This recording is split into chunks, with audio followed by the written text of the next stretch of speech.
10 bahaya syirik. Kesyirikan merupakan dosa paling berbahaya dan paling besar yang dilakukan oleh manusia.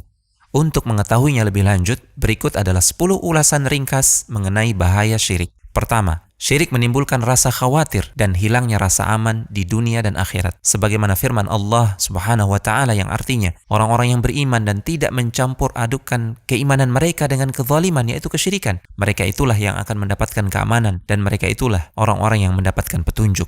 Kedua, syirik adalah penyebab seseorang tersesat di dunia dan akhirat. Allah Subhanahu wa Ta'ala berfirman yang artinya, barang siapa yang mempersekutukan Allah dengan sesuatu, maka sesungguhnya ia telah tersesat sejauh-jauhnya. Ketiga, dosa syirik akbar tidak akan diampuni oleh Allah jika pelakunya mati dan belum sempat bertaubat. Allah Subhanahu wa Ta'ala berfirman yang artinya, sesungguhnya Allah tidak akan mengampuni dosa syirik dan Dia mengampuni segala dosa selain dosa syirik bagi siapa saja yang dikehendakinya. Barang siapa yang mempersekutukan Allah, maka sungguh ia telah berbuat dosa yang besar. Keempat, jika seseorang berbuat syirik akbar, seluruh amalannya akan terhapus. Allah Subhanahu wa Ta'ala berfirman yang artinya, seandainya mereka mempersekutukan Allah, niscaya lenyaplah dari mereka amalan yang telah mereka kerjakan. Kelima, pelaku syirik akbar pantas masuk neraka dan diharamkan surga untuknya. Dari Jabir, bahwasanya Nabi SAW bersabda yang artinya, barang siapa yang mati dalam keadaan tidak berbuat syirik kepada Allah dengan sesuatu apapun, maka ia pasti akan masuk surga. Barang siapa yang mati dalam keadaan berbuat syirik kepada Allah, maka ia akan masuk ke dalam neraka. Keenam, syirik akbar membuat pelakunya kekal di dalam neraka. Allah Subhanahu wa Ta'ala berfirman yang artinya, sesungguhnya orang-orang kafir, yakni ahli kitab dan orang-orang yang musyrik akan masuk ke neraka jahanam. Mereka kekal di dalamnya. Mereka itulah seburuk-buruk makhluk. Ketujuh, syirik adalah sejelek-jelek perbuatan zalim dan sejelek-jelek dosa. Allah Subhanahu wa Ta'ala berfirman yang artinya, dan ingatlah ketika Luqman berkata kepada putranya di waktu ia memberi pelajaran kepadanya, hai anakku, janganlah engkau mempersekutukan Allah. Sesungguhnya mempersekutukan Allah adalah benar-benar kezaliman yang besar. Kedelapan, syirik menghapuskan cahaya fitrah seorang hamba. Karena seorang hamba terlahir pertama kali di atas fitrah, yaitu di atas tauhid dan ketaatan. Allah Subhanahu wa Ta'ala berfirman,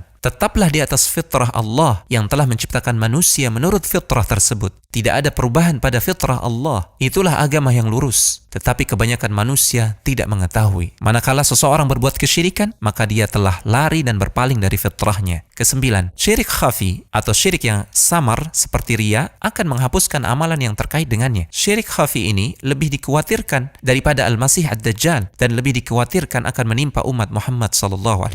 Rasulullah SAW bersabda yang artinya, maukah kamu kuberitahu tentang sesuatu yang menurutku lebih aku khawatirkan terhadap kalian daripada fitnah Al-Masih Ad-Dajjal? Para sahabat berkata, tentu saja. Beliau bersabda, syirik khafi, yaitu syirik yang tersembunyi. Manakala seseorang berdiri mengerjakan salat, dia perbagus salatnya, dia perindah salatnya karena mengetahui ada orang lain yang memperhatikannya. Kesepuluh, Allah dan Rasulnya berlepas diri dari orang-orang yang berbuat syirik. Allah Subhanahu wa Ta'ala berfirman yang artinya, dan inilah permakluman dari Allah dan Rasulnya kepada umat manusia pada hari Haji Akbar, bahwa sesungguhnya Allah dan Rasulnya berlepas diri dari orang-orang musyrikin. Al-Hujjah.com